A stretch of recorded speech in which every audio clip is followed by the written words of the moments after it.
truly big world news. The United States and Iran have a tentative agreement to end this long-running, now several months long-running war. The details are not all sketched out, but we are seeing everyone take this seriously, including other countries around the world, the global markets, particularly energy supplies. So this is one of those developments that comes with Donald Trump's credibility problems, and we'll touch on that, but also very clear signs that a lot of people believe what they're being told, that we are on the precipice of ending a war that so many Americans opposed from the start. Now, like I said, it's been 4 months or so. There was, of course, fighting. There was loss of life. There was the energy crisis. This could be the major step towards ending the conflict. And as a reminder, 13 Americans have died, thousands of Iranians have died, and global markets and energy supplies and your gas prices have all been upended with Donald Trump's unilateral war of choice. In other words, he just started this war. He didn't run it by Congress or the public, and now he's trying to get it basically finished with or without the goals that he and his allies and aides had talked about in the beginning.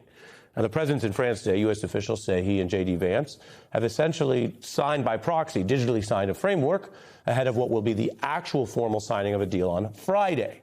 The reports are that this would reopen that key Strait of Hormuz, which, remember, was open before Trump started the war, but that's crucial to oil prices. And we are here in reality where everyone wanted to eventually find a way to get that reopened. The ceasefire that has been tenuous will be extended for 60 days, and then there will be a framework for Iran to discuss its nuclear program. If that sounds familiar, Iran's been discussing it with United States diplomats, proxies, cutouts, middle people for many years. So again, we're kind of back to where we were in some sense, although this could be good news if the deal holds. It's also unclear whether Iran will continue to try to use this conflict and its disruptions to exert additional control over the strait more than it had in the past. We don't know what assurances the U.S. has about those coming talks and whether they think it would actually constrain Iran's nuclear stockpile. But Trump is winding down this war, and he is doing so, as the Times summarized it, with his goals unmet. Trump gave a range of rationales when he started this war. There were big demands. There was big talk about changing the regime, about using force to somehow have an uprising, perhaps, or change the structure of the government there. But he failed to achieve anything like the unconditional surrender that he promised. There is no regime change. There is actually a younger hardline regime in place. And although there was, of course, progress from the U.S. and allies' perspective at degrading aspects of Iran's military, they have not destroyed its capabilities. They have also not destroyed or eliminated Iran's nuclear stockpile and potential. So what you have here is a war that has been mostly waged with a lot of U.S. regret. Regret on the energy side from anyone living in America who says, we don't want to pay for this. Why is our gas more expensive? Regret among military experts who said, well, if you actually knew everything that we know now, would you have even started this war? Because a young, hardline, strengthened set of leaders might be even worse than the situation they had. And for anyone who thought there might have been a more incremental path to a democracy movement in Iran, well, now they've reset the table. The U.S. leaves. Don't expect that movement to be very fortified. Republican Lindsey Graham says he's concerned about this deal. Over on Fox, they're saying this. This 60-day period, sir, if we reach it, this is precarious. It's tough stuff because Iran's history is to get to that table and just drag this thing out month after month and eventually year after year. I just like, what do you think about us getting suckered back into a long, stalemated negotiation? What you're hearing there is a concern based on the actual history, a kind of regretful hawk's view of what could happen next, because most people are busy living their lives, and the way Donald Trump is governing America, people have got a lot of different problems to deal with, including the high prices. But if you have studied the Iran history, there is a reason that this is a country that is so opposed, from UAE and Saudis to Israel to the United States to Western Europe. Iran has bedeviled the region.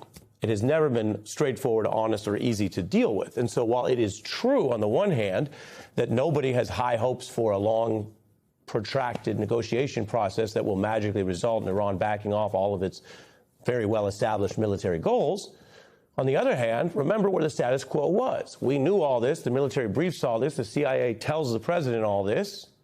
And previous presidents have looked at the situation and said, it's bad, but adding a war won't help. It's tough, but you have to just engage them and go forward. Indeed, a president who dealt with this, Barack Obama, because he's speaking out in interviews about his library, ended up also discussing the issues of trying to get improvement out of this type of regime. It is doubtful that any agreement that arises is going to be significantly different or a significant improvement from the deal that we had in the first place and had worked for a long stretch of time before the United States, pulled out of it. That deal had worked.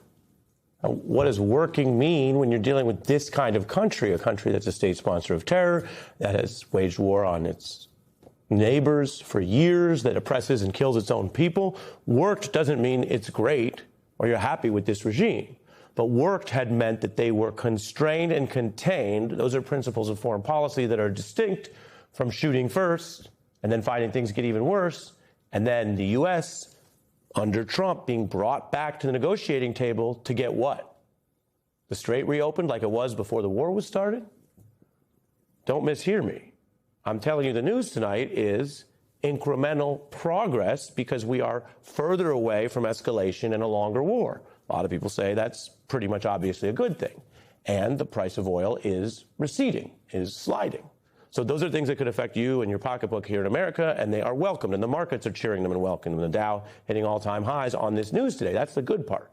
But did we have to get here this way under this president? Well, that's the foreign policy question. And for that, we bring in David Rothkopf, Clinton administration official, foreign policy expert, host of Deep State Radio podcast, also a member of the prestigious Council on Foreign Relations, and retired four-star Army General Barry McCaffrey, an MS Now military analyst who has been with us, guided us through so much coverage. General, we talked about this from day one of this conflict. I tried to walk through with all fairness why a lot of folks think this sounds like a good step rather than more war, and yet there's so much criticism about just getting back to maybe status quo. Could you give us your breakdown tonight? Well, first of all, Ari, that was a terrific opening assessment of where we are. Let me add the perspective of Senator Jack Reed. I've had a lot of respect for him over the years with his decades of foreign policy and national security experience. His characterization is, we got a deal to make a deal.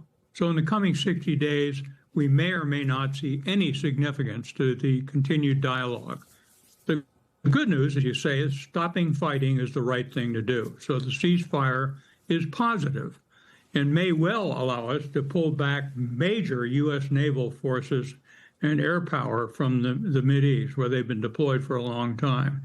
It's also true the straits will probably open, although they may be impaired in free transit of commercial shipping by the Iranians. They may try and continue to charge tolls. And finally, I don't think it should be underestimated that there has been devastating damage to Iranian conventional military capabilities. That's a good thing. Vile regime. I would personally assess, though, that the only cause worth fighting for was the Iranian nuclear program. And that, I do not believe, will be significantly constrained in the long run by this war. It's more likely that they'll take those 10 tons of highly enriched HEU and turn them into a dozen nuclear weapons in 5 years. And so I'll ask you, and then I'll bring in David. But General, on that point, is it fair to say then that it might only be a face-saving technique for the Trump administration to say, well, we'll get this going now, we'll talk about that later, and you seem to be in agreement with what other critics have said, which is, well, later means never to them? Well, I think it's been a strategic disaster for the United States. I mean, we've had tactical incredible power over the Iranians. We lost 2 aircraft in 21,000 sorties against Iran. But we didn't change the strategic situation for the better. I think we're more vulnerable. We've lost a lot of credibility. Our allies in the Persian Gulf and Europe hate us for what we got them into. So I think this has been largely a strategic disaster for U.S. foreign and defense policy. David, your views? Well, exactly the same. And it's hard not to come to those conclusions. We entered into this thing ostensibly to produce the changes that you listed at the outset. We didn't produce those changes. And in fact, here we are suing for peace. The president wants to turn the page. And so he's celebrating an agreement that will not actually get us back to the status quo. And will not actually produce the results that he wants to achieve. You know, for the average American who's saying, well, my gas prices will go down because of this, not so fast. First of all, we have 60 days of negotiation. That's likely to be extended. There could be starts and stops in the Persian Gulf with regard to that.